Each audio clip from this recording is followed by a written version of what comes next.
Senior Constable Chris Hurring, Area Family Protection Officer for Canterbury Rural, joins us now. I must admit, as soon as I heard, there was going to be level 4 lockdowns, I thought, domestic violence, I'll bet that's going to increase. Has it increased in North Canterbury, Chris? The word that we were getting through our intel people that are giving us the statistics was that there was an initial increase, but it's definitely plateaued now. We think we're about normal for this time of year and what's going on around us. But in saying that, there is reports coming through to us that are specific to COVID-19 episodes. There is pressure within families. There is some things going on within families that are not necessarily the norm. That in itself is a little bit of concern for us. There's things that we can do to definitely help to alleviate those issues for families. What are the main things being reported to police, Chris? It varies.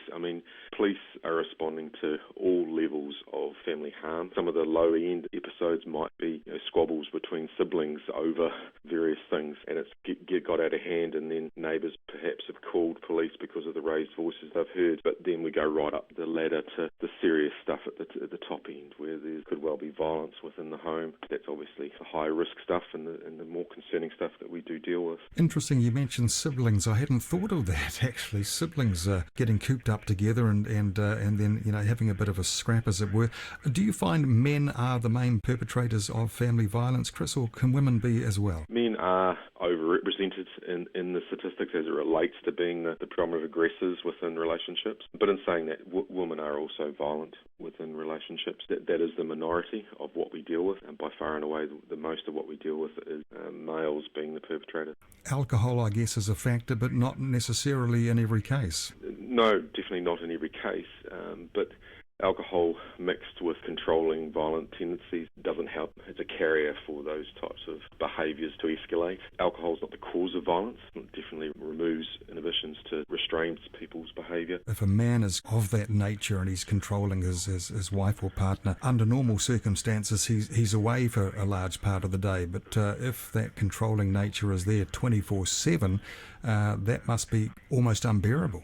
There are some concerning aspects to that and the dynamics around controlling behaviour. And couples could well be most of the time away from each other, but obviously this lockdown has forced families to be together and be together continuously, day in, day out. So where that is happening within families, then that can cause more tension and more aggravation. And that's something that we would definitely, if we can, ourselves and other services can definitely help within families. Could you give us an example or two, Chris, of just what you mean by controlling behaviour? In very basic terms, a controlling behaviour could look like the controller within the family is controlling everything, what the family do.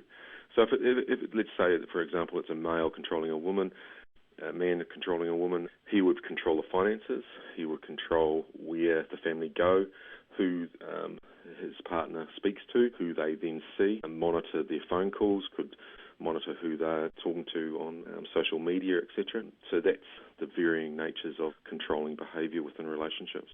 And I guess if a woman is suffering at the hands of a controlling male, she is being controlled, so therefore she doesn't know what to do about it, Chris. Exactly, and it becomes also normalised within these relationships quite often. The victim will feel as if, this is my lot, this is the way life is for me, and it also becomes as if that is the way that normal life should be for me. It becomes a cycle, and trying to break that cycle is the biggest obstacle we come against, and for these victims, it's the hardest thing for them to do as well. How do we break the cycle? It's about anyone that identifies it within families to recognise it first of all, and then how they then respond to it. And for family and friends, it's basically being there as a support person, perhaps not challenge behaviours of the perpetrator if that could increase risk, but definitely if they need to refer it on. If it's urgent, if it's a risk to any person, then it's police. That's what we do. That's our job. If it's now, then it's 111. If it's something that's sort of in the background and sort of is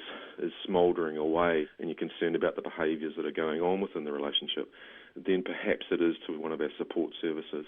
For women, it's Refuge. So 0800 Refuge is the best way to get hold of them and to provide support to women. If it's a man that is being the aggressor, if they recognise that, then they can ring a line that's called 0800 Hey Bro, which is a line for men to contact to get some advice around their behaviour. From a policing perspective, we like to care about what's going on in families, so that we can help and refer these matters on to other agencies to assist the family to get through what they're going through. So if it's now, it's 111. Otherwise, what was that number? If it's non-urgent but you want to talk to police, then it's 105. If it's a woman wanting to talk to a woman's refuge, then it's 0800 Refuge. If it's a man that recognises his behaviours as being that he wants to talk to someone about, and that can be also a victim or perpetrator, then it's 0800 Hey Bro. There are other numbers. If you just Google Family Violence Services Canterbury, then it comes up with numerous numbers. Interesting. For supports. The Hey Bro one. Do men call that? Yes, they do. It's just received more funding to extend their services. It's really cool that men are wanting to get help for their behaviour or get help for themselves and for their family. Great stuff, Chris. Thank you so much for your time. Senior Constable Chris Hurring, everybody. He's the Area Family Protection Officer for Canterbury Rural, and we are Compass FM.